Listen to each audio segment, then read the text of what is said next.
एक साहब थे जिन्हें हम राष्ट्रपिता कहते हैं। अब मैं ये कितना कंट्रडिक्शन है।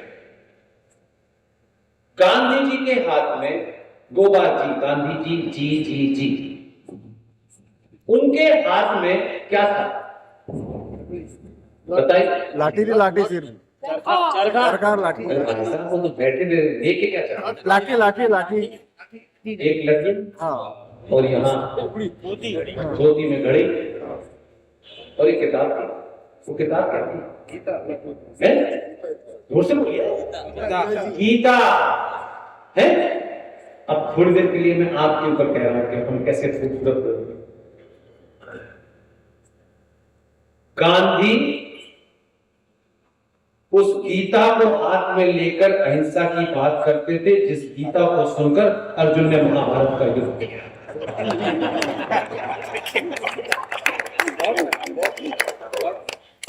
अब आप बताइए, वो अहिंसा की बात कर रहे हो, गीता लेके चले। गीता का तो अपमान मत करो यार।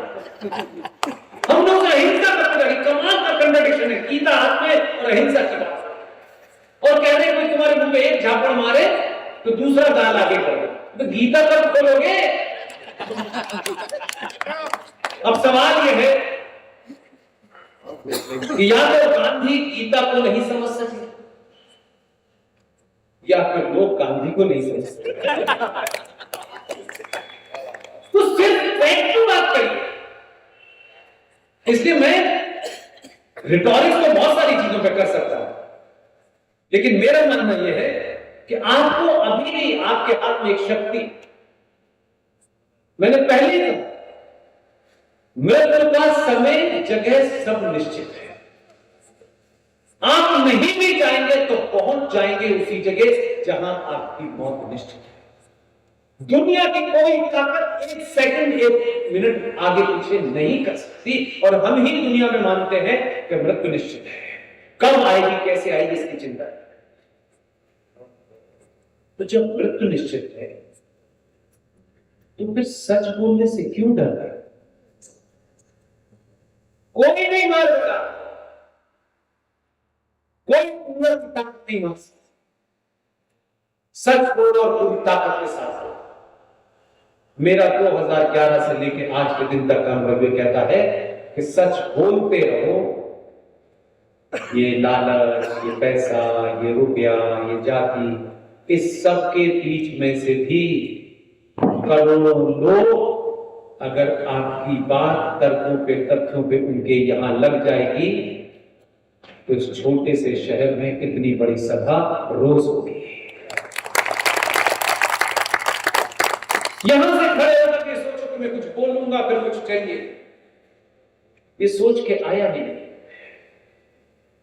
इसलिए देश क्या होता है, राष्ट्र क्या होता है, इसका कोई भान नहीं है।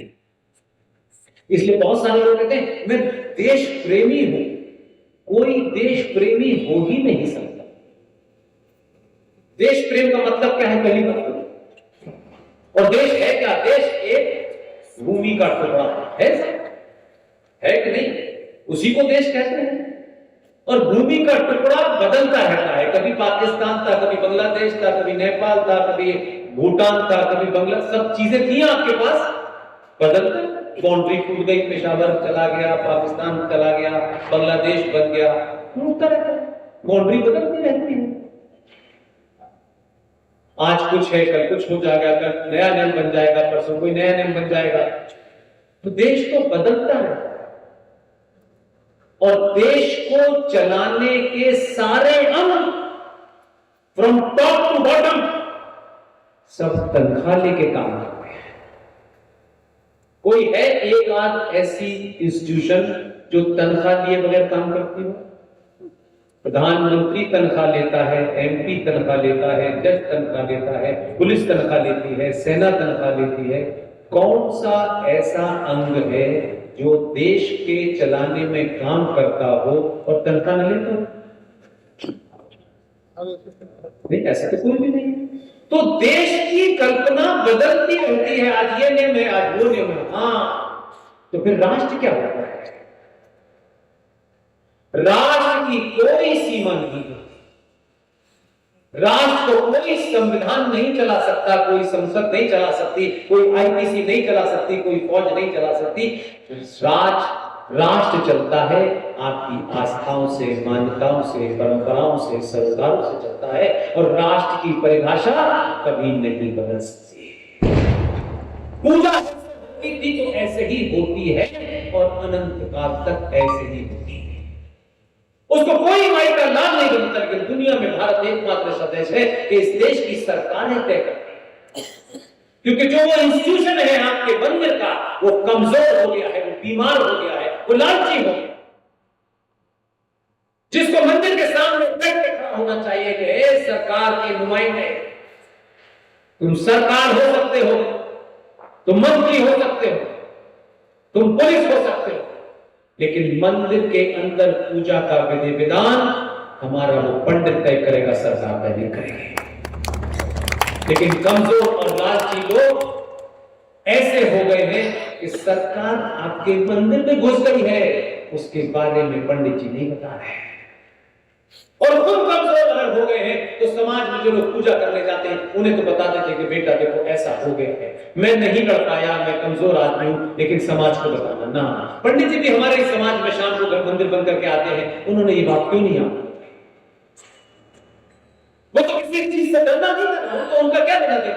समाज पैसा चढ़ाता है, उनका घर चलता है, घर की लाइट बिजली पानी का बिल जाता है, उनसे कोई सवाल नहीं पूछता। और जो भी चढ़ावा आता है वो कुछ सरकार का नहीं है, वो मंदिर का। लेकिन पंडित जी ने बताया नहीं, और जिनके बारे में आप कह रहे हैं उन्होंने बताया, और सरकार ने कानून बना दिया, और हम बस अंधभक्त की तरह मिनमिनाते रोते ऐसा हो गया। हम कभी बात ही नहीं करते यार, अपने दिल की बात तो पब्लिक में करो, आपस में करो, आपस में बात नहीं करते आप।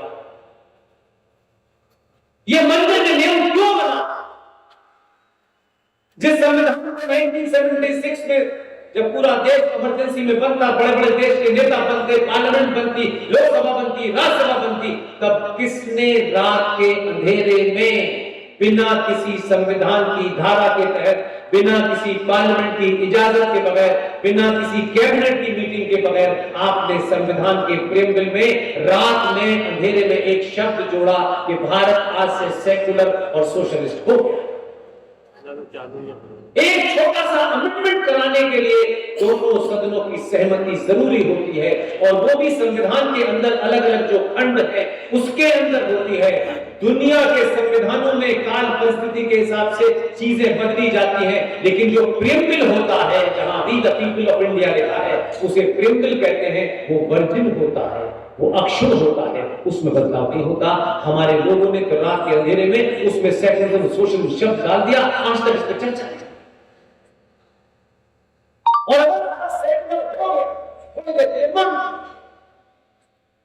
तो सेक्युलर शब्द की परिभाषा एक बड़े विद्वान जो इस देश में नहीं है, उनका नालायक बेटा कांग्रेस पार्टी में है, बहुत बड़े विद्वान। मैं नया नया दिल्ली आया था तब मेरी उनसे बातचीत हुई, बहुत छोटा था, वो बहुत बड़े थे, लेकिन उस वक्त इतने लड़ते कि ये लगता नहीं था कि बड़े आदमी मन में आए तो कुछ हुआ, इसलिए मैं बिना ओरिजिनल सोच के बात करूं। इस सेकुलर शब्द का हिंदी ट्रांसलेशन किसने किया बताइए? सेकुलर शब्द आपने कभी इससे पहले सुना था? इसके अर्थ जानते कि ये शब्द कहां पैदा होता? मैंने शुरू में बताया, हर शब्द के पैदा होने की हमारी संस्कृति के जितने भी शब्द हैं, उस शब्द के पीछे एक पूरी फिलॉसफी है। सेकुलर शब्द हमारा था, और सेकुलर शब्द आया और उसको संविधान के प्रेम में डाल दिया और चल रहा है। और सिर्फ हिंदू समाज भाई ये सेकुलर है, ये सेकुलर है, ये सेकुलर। इसलिए समाज में बोलते वक्त इस बात का ध्यान रखो, आपकी बेवकूफी से लोग आपके पिता और आपकी माता के बारे में क्या सोचें। जब तक 10 बार उस बात को समझ न लो, उसकी जड़ में न चले जाओ, पब्लिक में कम से कम न करो। सेकुलर शब्द वेस्ट के अंदर जहां किंग हुआ करता, वो जब किंग किसी मसले में फंस जाता था, जब इशू कोई कॉम्प्लिकेट होता था, तो वो राजा जज से राय लेता था कि इस विषय पे क्या किया जाए। और चर्च में जो बैठा होता था उसकी राय अपने हिसाब से, उसकी अपनी मान्यताओं सुनो। तो जब वहां एक मूवमेंट चला कि चर्च के अलावा न मानने वाले चर्च को लोग जब वहां पढ़े, तो उन्होंने ये सवाल उठाया कि राजा हमारे साथ डिस्क्रिमिनेट करता है क्योंकि हम चर्च को नहीं मानते। तब यह हुआ कि राजा सेकुलर होगा, राजा का कोई, जोर से बोलिए, एक घंटे पहले मैंने धर्म की मजाक नहीं, राजा का कोई मत नहीं, वो किसी पंथ से जुड़ा नहीं होगा, ये सेकुलरिज्म का मतलब था। अब भारत को सेकुलरिज्म की जरूरत थी, वैसे अनादिकाल से भारत एक सभ्यता है, हजारों करोड़ों देवी देवता है, लेकिन तब भी लेकिन सेकुलर शब्द की जब हिंदी में अनुवाद किया तो उस समय मैडम इंदिरा गांधी हुआ और देश के बहुत तमाम बहुत ज्ञानी अपने समय, हम बहुत छोटे थे लेकिन उनके बड़े होने के बाद बहुत कुछ उन्होंने किया हुआ। उनका नाम था एलन सिंघी। एलन सिंघी साहब से इंदिरा गांधी ने कहा कि शब्द का ट्रांसलेशन करिए, तो पता नहीं वो किस एजेंडे के साथ उनके पास गई, लेकिन विद्वान लोगों की पहचान ये होती है कि बड़े से बड़ा कोई आदमी उनके सामने हो और विषय की जानकारी न हो तो कितना बड़ा राजा उनसे बात कहे, वो राजा को डांट सके कि आपने बोला है ये गलत है, ये कहने की हिम्मत होनी चाहिए।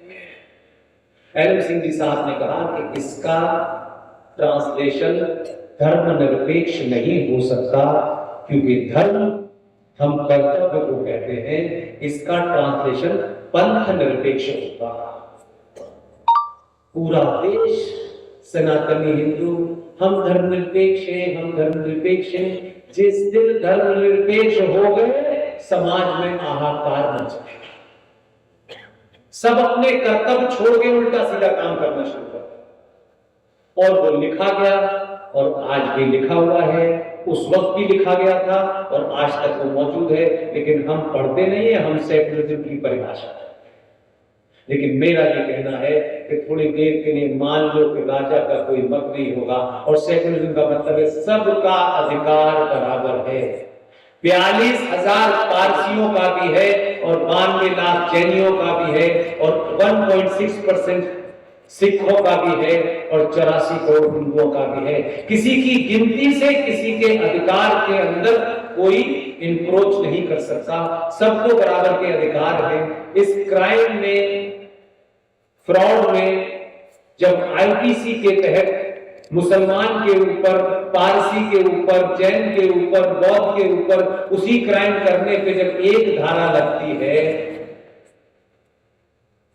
तो फिर सिविल लॉज में ये क्यों कहा गया है कि जब सब बराबर हैं, सबको अधिकार है, सब प्राइम मिनिस्टर बन सकते हैं, राष्ट्रपति बन सकते हैं, चीफ जस्टिस बन सकते हैं, जो जो करना चाहता है वो कर सकता है, तो फिर ये बीमारी क्यों शुरू की गई? हमसे सब बराबर है, लेकिन माइनॉरिटी कमीशन क्यों बना हुआ है, सच्चर कमीशन क्यों बना हुआ है, वक्फ बोर्ड क्यों बना हुआ है, मुस्लिम पर्सनल लॉ क्यों बना हुआ है, मुस्लिम एजुकेशन बोर्ड क्यों बना हुआ है? जब सब बराबर है, सब राष्ट्रपति, प्रधानमंत्री, मंत्री, संतरी, गवर्नर, डीएम सब बन सकते हैं, तो हम 84 करोड़ हैं, तो फिर हमारे साथ ये डिस्क्रिमिनेशन जो है कि हम लोग अलग से दिया जाएगा और उनको इसलिए दिया जाएगा कि उनकी गिनती कम है। तो मुझे अभी तक समझ में नहीं आया कि दुनिया के अंदर एक सबसे बड़ा संगठन है जिसे आप यूएनओ कहते हैं।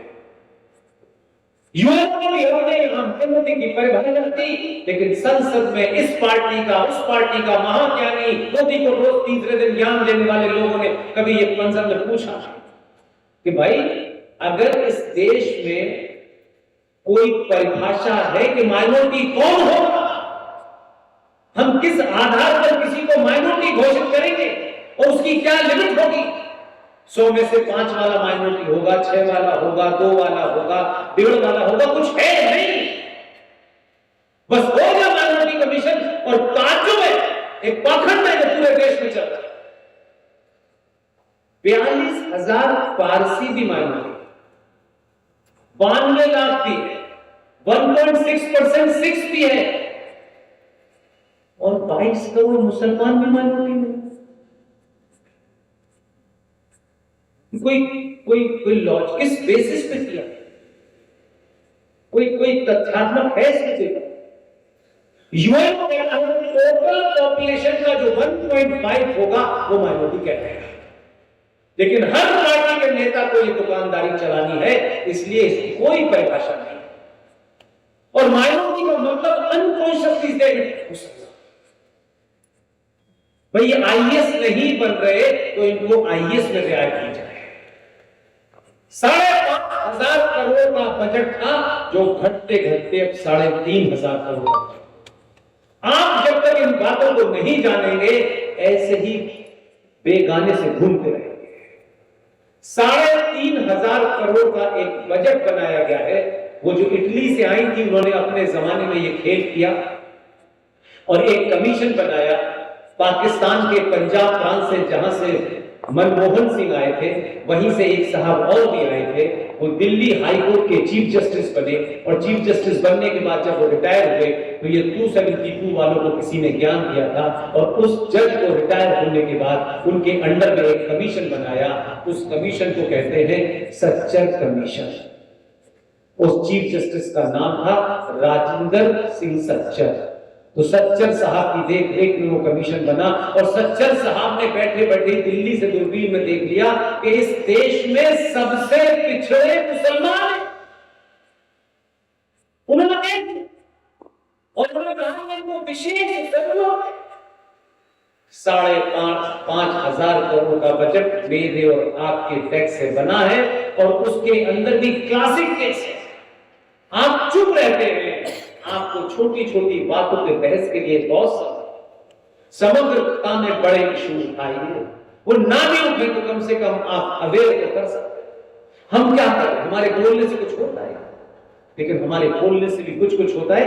इसीलिए हम आपके तहसील तक पहुंचे। हमको विश्वास यहां से बोलने से भी होता है।